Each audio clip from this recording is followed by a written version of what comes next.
अस्सलाम वालेकुम dear students. आज हम लोग पढ़ने वाले हैं चैप्टर 12 कोऑर्डिनेशन एंड कंट्रोल का लेक्चर 14 ह्यूमन एंडोक्राइन ग्लैंड्स। ठीक है, लास्ट लेक्चर में मैंने आपको हार्मोन्स के बारे में बताया था और वहाँ हमने ह्यूमन एंडोक्राइन ग्लैंड्स के नाम भी पढ़े थे। ठीक है, आज हम उन्हीं में से कुछ जो ग्लैंड्स हैं उनकी डिटेल पढ़ेंगे। ठीक है, एंडोक्राइन ग्लैंड्स के बारे में मैंने आपको बताया था कि एंडोक्राइन ग्लैंड्स उन ग्लैंड्स को कहते हैं जो कि डक्टलेस या ट्यूबलेस ग्लैंड्स होते हैं, जिनकी बाकायदा कोई ट्यूब नहीं होती जिसके ज़रिए वो सिक्रेशंस को एक जगह से दूसरी जगह ट्रांसपोर्ट कर सके। तो वो ब्लड में उसको पोर करके और फिर उसको एक जगह से दूसरी जगह ट्रांसपोर्ट करते हैं। ठीक है, तो ह्यूमन एंडोक्राइन ग्लैंड्स कुछ हमने नाम उनके पढ़े थे। पिट्यूटरी ग्लैंड था हमारे पास, उसके अलावा थायराइड ग्लैंड था, एडर्नल ग्लैंड था, पेनक्रियाज और गोनैड्स थे। तो आज उनमें से कुछ ग्लैंड्स की डिटेल को हम डिस्कस करेंगे। सबसे पहले हमारे पास है the pituitary gland. This is an oval structure attach to the hypothalamus of the brain. ठीक है, ये एक बेजवी शक्ल का स्ट्रक्चर होता है जो कि कहाँ पर मौजूद होता है, ब्रेन के हाइपोथैलेमस के पार्ट में। मैंने ब्रेन का जब टॉपिक पढ़ाया था वहाँ मैंने आपको पिट्यूटरी ग्लैंड दिखाया भी था। It is also termed as master gland. Pituitary gland को मास्टर ग्लैंड भी कहा जाता है क्योंकि पिट्यूटरी ग्लैंड ना सिर्फ अपने हार्मोन्स को सिक्रीट करता है बल्कि ये जितने भी एंडोक्राइन ग्लैंड्स है बॉडी में मौजूद हैं उन सब की सिक्रीशंस को कंट्रोल भी करता है। ठीक है, इसका साइज़ जो है लाइक पी सीड मटर के दाने की तरह का साइज़ होता है और वेट इसका है 0.5 ग्राम इन एडल्ट। ठीक है, एडल्ट से मुराद ये है कि जिनकी एज जो है वो 18 से अप होगी उनमें जो इसका वेट होगा वो 0.5 ग्राम होगा। It has two main lobes that is interior and posterior. ठीक है, तो ये पिट्यूटरी ग्लैंड का स्ट्रक्चर है, ये इसका एंटीरियर लोब है और इसको हम पोस्टीरियर लोब कहते हैं। Anterior lobe of pituitary gland it secrets the following hormones. अब एंटीरियर लोब से कौन कौन से हार्मोन्स सीक्रेट्स होते हैं, खारिज होती हैं। सबसे पहला है growth hormones. This hormone increases the cell division of somatic cell and promotes the growth of the body. ये हार्मोन जो है वो क्या करता है, सोमैटिक सेल यानी कि बॉडी सेल्स की डिवीजन को बढ़ाता है जिसकी वजह से बॉडी की ग्रोथ बेहतर होती है या बॉडी की ग्रोथ जो है वो बढ़ती है। ठीक है, सिंपली इसी वजह से इसको ग्रोथ हार्मोन भी कहा जाता है। इसका वैसे दूसरा नाम सोमैटोट्रॉफिक हार्मोन है लेकिन इजी वर्ड में हम इसको ग्रोथ हार्मोन भी कहते हैं। अच्छा, अगर ये ग्रोथ हार्मोन जो है अगर ज़्यादा अमाउंट में सिक्रीट हो तो उसकी वजह से एक बीमारी होती है, उसको हम गिगंटिज्म कहते हैं। If it is secreted in excess during early life it result in a disorder called गिगंटिज्म।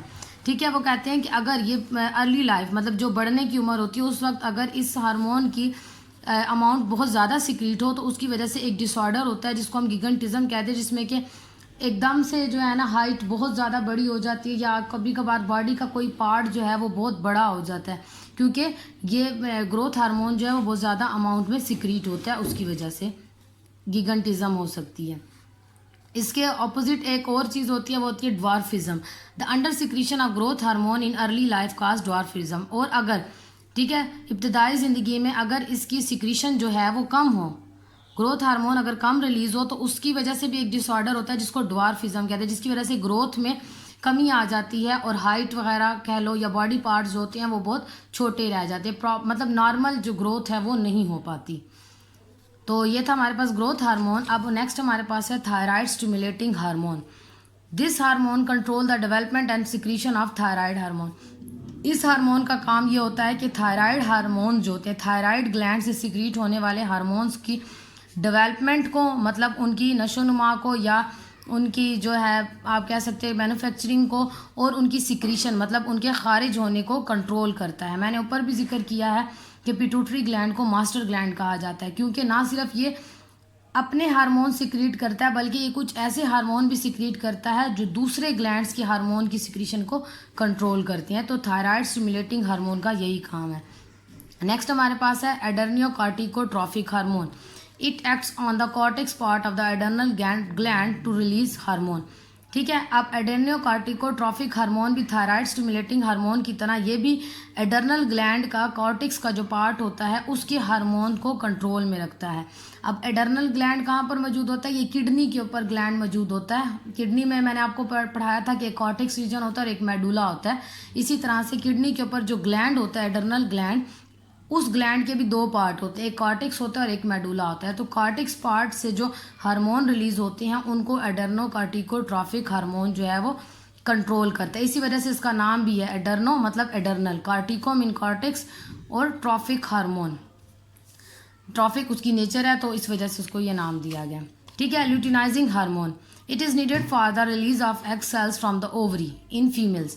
Females में इसकी ज़रूरत तब होती है जब ओवरी से एग सेल जो हैं वो रिलीज होते हैं फर्टिलाइजेशन के प्रोसेस के लिए। In male it stimulate the testis to produce sex hormone, और मेल में ये क्या करता है, टेस्टिस के अंदर सेक्स हार्मोन को जो प्रोडक्शन होती है उसको स्टिमुलेट करता है या उसको चलाता है, उसको कंट्रोल करता है। एंटीरियर लोब की हो गया, बारी आती है posterior lobe of pituitary gland. It secretes the following hormones. सबसे पहला है एंटी डायरेक्टिक हार्मोन और वैसोप्रेसिन। एंटी डायरेक्टिक हार्मोन का जिक्र मैंने होम्योस्टेसिस वाले चैप्टर में किया था। This hormone affects the renal tubules to reabsorb large quantities of water from glomerular filtrate. ठीक है, जब बॉडी में पानी कम हो तो फिर ये हार्मोन क्या करता है, रेनल ट्यूब्यूल से रीअब्जॉर्प्शन का प्रोसेस इंक्रीज कर देता है ताकि ज़्यादा से ज़्यादा पानी जो है वो ग्लोम्युरुलर फिल्ट्रेट से जो निकला है वो बॉडी के अंदर ही रहे और पानी की कमी को पूरा किया जा सके। ठीक है। और पोस्टीरियर लोब का जो दूसरा हार्मोन है वो है oxytocin. Its main function is to contract the uterus muscles during child birth. ठीक है। चाइल्ड बर्थ मतलब कि बच्चे की पैदावार के टाइम या पैदा होने के टाइम यूट्रस के जो मसल्स होते हैं उनको कंट्रैक्ट करने में मदद देता है। It also stimulates the flow of milk from the breast during lactation. ठीक है, लैक्टेशन के प्रोसेस में ये ब्रेस्ट से जो है वो मिल्क के फ्लो को भी बढ़ाता है या उसको स्टिमुलेट करता है। अब है हमारे पास सेकेंड ग्लैंड, पहला हमारे पास पिट्यूटरी ग्लैंड था, अब सेकेंड है thyroid gland. The thyroid gland is situated above the larynx. Larynx के ऊपर थायराइड ग्लैंड मौजूद होता है। It consist of 2 lobes and secretes following 2 hormones. इसके भी 2 लोब्स होते हैं, देखिए यहाँ डायग्राम में भी नज़र आ रहा है, एक लेफ्ट साइड पर और एक राइट साइड पर। इनसे भी डिफरेंट हार्मोन सिक्रीट होते हैं। पहला हार्मोन है thyroxine. It is an iron containing compound. This hormone increases the metabolism and produces heat in body. ये आयरन कंटेनिंग कंपाउंड है थायरॉक्सिन, और इसमें क्या होता है कि ये हार्मोन ऐसा हार्मोन है जो कि केमिकल रिएक्शन को इंक्रीज करता है बॉडी के अंदर और हीट प्रोड्यूस कराता है। जाहिर सी बात है, जब केमिकल रिएक्शंस बॉडी में होते हैं तो उनके रिजल्ट में हीट प्रोड्यूस होती है। इट प्रमोट्स ग्रोथ, और ये ग्रोथ में भी हेल्प करता है। किस तरह से हेल्प करता है, क्योंकि केमिकल रिएक्शंस है। अब केमिकल रिएक्शंस हमारी बॉडी में जितने भी हो रहे हैं, जैसे कि खुराक का टूटना है, तो खुराक टूटेगी तो उसके बाद ही हमारी बॉडी को एनर्जी मिलेगी, और एनर्जी मिलेगी तो सेल्स जो है अपना काम तेज़ी से करेंगे और वो डिवीजन करेंगे। डिवीजन होगी तो फिर बॉडी की ग्रोथ होगी। ठीक है। अब थायरॉक्सिन की अगर लेस प्रोडक्शन हो तो फिर क्या होता है, if thyroxine is produce less than the required amount cellular metabolism slow.